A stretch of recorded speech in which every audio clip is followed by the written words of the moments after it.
Assalamualaikum warahmatullahi wabarakatuh. Perkenalkan, kami mahasiswa Esa Unggul yang bernama Ardui Batara Putra dengan NIM 2023010101131, Prodi Manajemen dan Bisnis. Langsung saja. Assalamualaikum warahmatullahi wabarakatuh. Perkenalkan, nama saya Ardui Batara Putra dari mahasiswa Esa Unggul. Akan mewawancara dengan siapa kalau saya boleh tahu? Saya Mas Rian, saya owner dari Reza Fresh Cijantung. Oke Mas. Oke, langsung saja. Sudah berapa lama Mas Rian berdagang? Saya jualan dari tahun 2019 sampai sekarang. Bagaimana awal mula menjadi pedagang menurut Mas Rian? Awal mula ya, dulu kita pertama kali ke Jakarta ikut orang dulu. Nah, berapa tahun kita ambil ilmunya dulu. Ketika kita sudah tahu ilmunya, kemudian kita kumpulin modal, kita mulai buka usaha dari yang kecil-kecil dulu. Kemudian ya alhamdulillah sampai sekarang berkembang, akhirnya kita bisa nyewa tempat untuk usaha ke depan itu adanya rasa nyaman gitu Pak. Iya. Jadi kalau udah di kios ini udah nyaman, nggak kemana-mana. Kalau dulu kan kita awal pertama jualan itu masih di teras rumah orang gitu. Jadi kalau hujan ya kehujanan gitu. Kalau di sekarang alhamdulillah sudah berkembang, kita bisa sewa kios dan alhamdulillah sampai sekarang masih berjalan. Oke.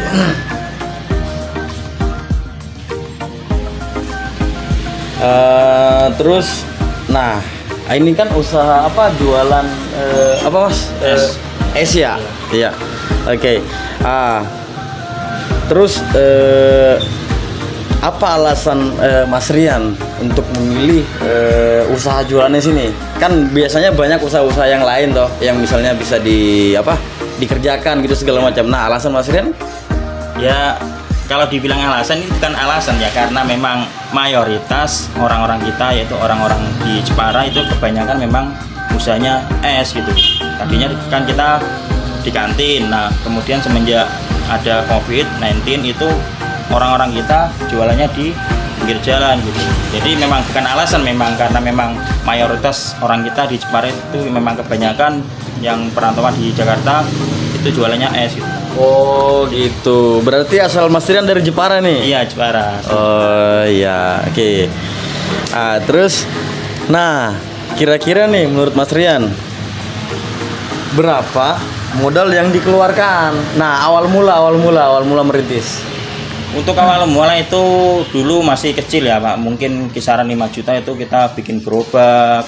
Ya namanya baru pertama ya jualan seadanya lah, yang penting kita bisa jalan dulu lah, bukan mikir wah langsung gede gitu. Yang namanya jualan kan harus ada proses gitu. Betul. Jadi untuk mencapai tujuan itu harus ada proses gitu. Jadi dulu pertama awal jualan itu modalnya kurang lebih 5 juta. Itu untuk beli gerobak, beli bahan-bahan itu kurang lebih ya di angka 5 jutaan. Oke. Terus, nah biasanya nih dari jam berapa sampai jam berapa berjualannya dan hari apa aja? Apakah ada waktu liburnya atau nggak ada nih? Kalau pertama kita dulu jualan, kita istilahnya ngerintis itu dulu kita jualan dari jam 8 pagi sampai jam 4 sore lah. Nah untuk hari libur dulu ketika ngerintis itu biasanya hari Minggu gitu. Nah hari Minggu kita libur, kita istirahat. Nggak taunya pas kita nyoba hari Minggu ternyata jualan rame. Jadi sampai sekarang jualannya nggak ada liburnya gitu, kecuali kalau hujan atau ada istilah urusan keluarga atau apa, itu kita baru libur. Tapi kalau untuk hari-hari biasa kita nggak pernah libur. Oh gitu Mas, berarti nggak libur ya? Iya, nggak libur. Melihat situasi kondisi cuaca. Ya, benar. Betul. Oh, oke. Nah, apakah jualan selalu setiap jualan pasti Setiap harinya habis. Nah, itu yang jadi pertanyaan banyak orang. Nah. Kadang orang kita, Pak, kita kalau melihat itu, wah jualan enak banget ya Mas ya, tiap hari habis cuma jualan air gitu. Nah, padahal dia semua tuh nggak tahu prosesnya bagaimana kita mengelola bahannya, capeknya gitu. Orang melihat kita, wah jualan tiap hari habis Mas, tapi kan dia nggak tahu prosesnya, cuma tahu ketika kita sudah hasil gitu. Tahu-tahu kita udah gede, dia ngelihat, wah enak banget jualan, tahu-tahu habis. Tapi alhamdulillah sampai sekarang jualan ya syukur-syukur tiap hari bisa habis lah gitu. Kalau habis, iya kalau nggak habis mungkin nanti kita olah lagi, kita masukkan freezer, kita olah lagi untuk besok lagi. Oh masih bisa Mas ya. Oke. Nah kalau misalnya diolah itu bertahan berapa lama Mas? Apa kalau kayak begini dia aman-aman aja gitu kan? Biasanya kalau kayak kita jualan makanan segala macam, nah itu kan biasanya ada basinya kan segala macam. Nah kalau ini, nah untuk es biasanya kalau kita hari ini nggak habis, itu kita masukkan ke freezer kan posisi keadaan masih dingin. Nah itu masih bisa diolah untuk besok. Tapi kalau besoknya lagi udah katakanlah masih sisa, itu kita buang Pak. Jadi hanya untuk sehari kita olah, besoknya kalau sisa lagi kita buang. Jadi nggak untuk diolah terus gitu. Cuman kan nggak apa-apa kan harusnya, karena kan kita bekukan, maksudnya di es kan gitu. Kalau di es kan awet gitu kan. Emang kadang orang berpikir gitu, wah kenapa nggak diolah terus Mas? Kita yang menjadi prioritas itu kita menjaga kualitas gitu. Supaya es ini makin berkembang gitu. Jadi untuk kualitas memang kita nggak asal-asalan gitu. Jadi kalau masih hari ini sisa, besok kita olah lagi, tapi kalau besok sisa kita buang gitu. Mau nggak mau ya namanya jualan harus ada untung, harus ada rugi. Nah betul. Nah soal rasa nih, jadi misalnya gini Mas, nah itu kalau misalnya memang disimpan sampai 2 hari 3 hari misalnya nih kan, diolah 2 hari 3 hari segala macam, nah rasanya ada perubahan nggak emang? Untuk rasa enggak Pak ya, karena kita mengolah kan bukan hanya sekedar atau kita menambahkan gula atau apa, tapi kita kita tambahkan bahan lagi gitu. Betul. Kalau misal katakanlah contoh misalkanlah Milo es Milo masih, besok kita olah lagi, bukan kita berarti kita tidak menambahkan bahan atau apa, kita tetap tambahkan bahan, tetap tambahkan Milo lagi, kita olah tambahkan susu gitu. Jadi supaya rasa ini tetap masih enak gitu. Masih fresh. Iya, masih fresh. Oke. Nah, sekarang yang menjadi pertanyaan, berapa harga dagangannya? Harga dagangan kita itu dari awal kita merintis itu hanya Rp5.000 Pak. Wow. Iya, sebenarnya kita bingung gitu. Di saat kondisi ekonomi sekarang harga kian melonjak, tapi harga kita tetap sama 5.000. Nah, ini sebenarnya pinter-pinter kita sebagai owner itu mengolah es gitu. Jadi harus pinter nyari barang yang memang harganya terjangkau, tapi kualitasnya bukan hanya sekedar istilahnya bukan hanya kualitasnya yang terbaik gitu.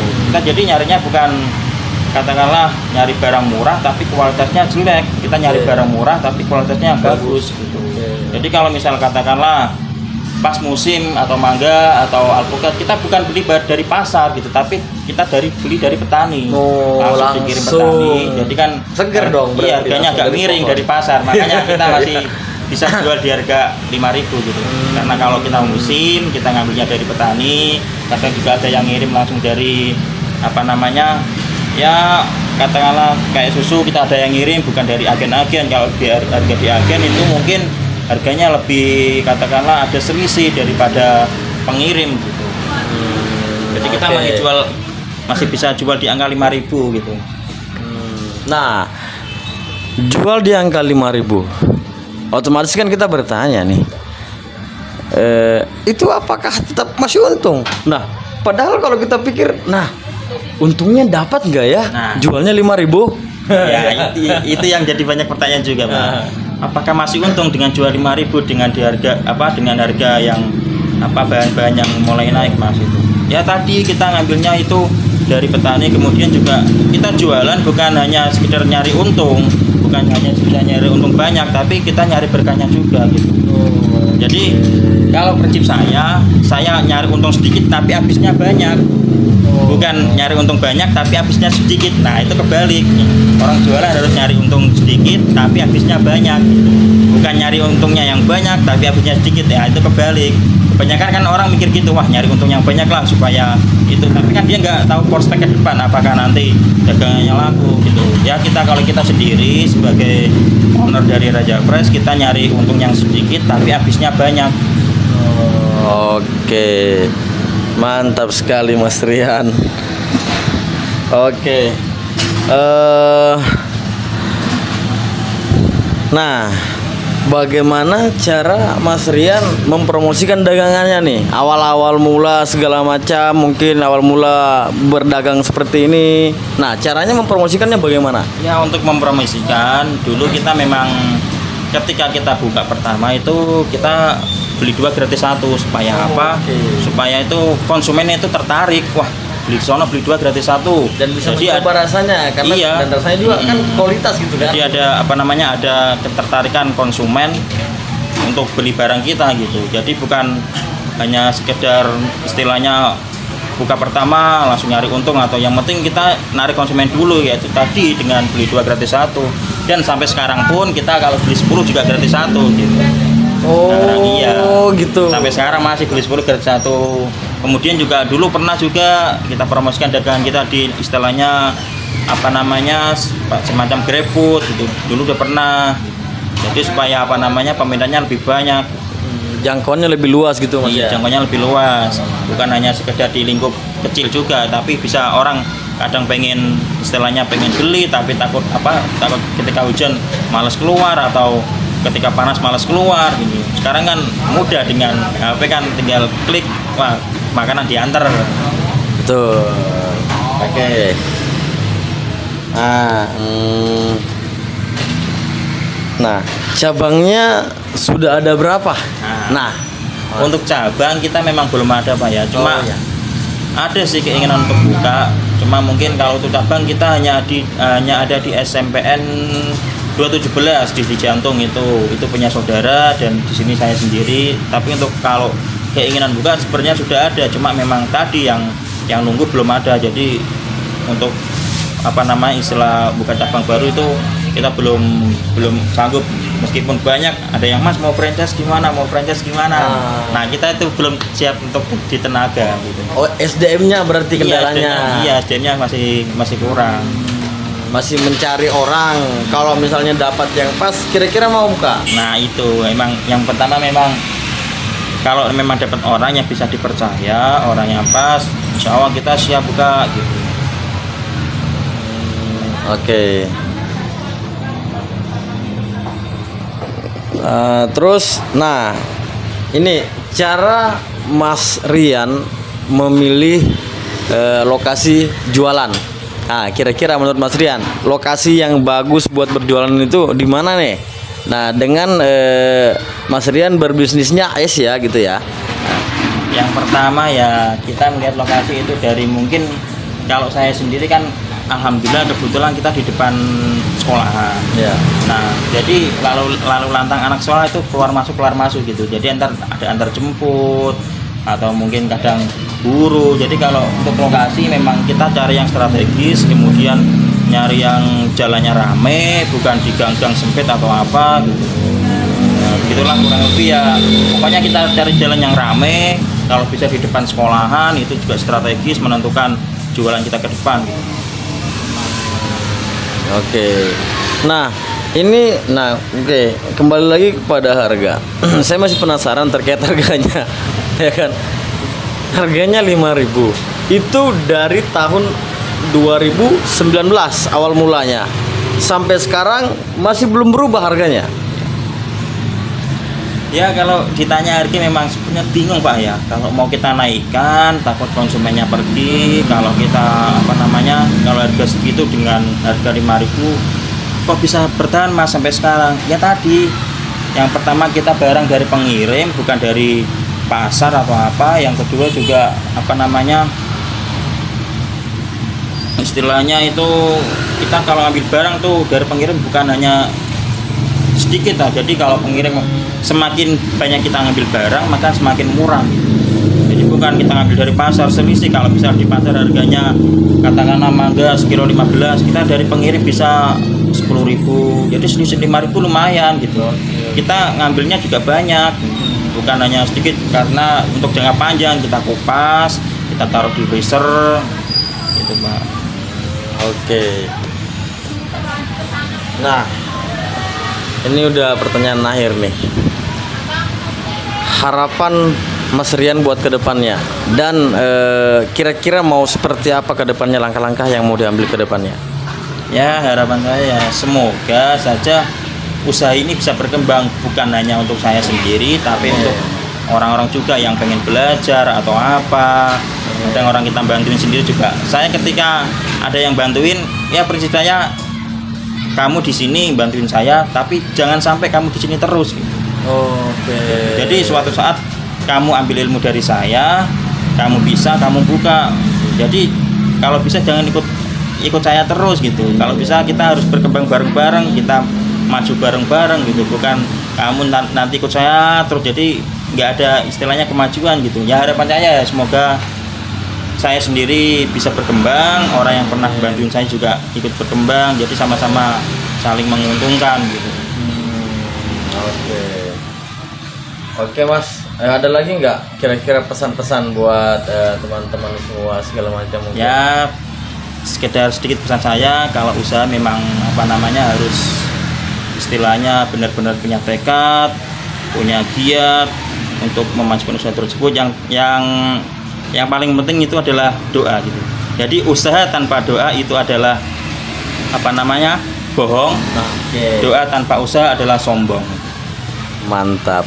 Berarti usaha tanpa doa adalah bohong. Iya.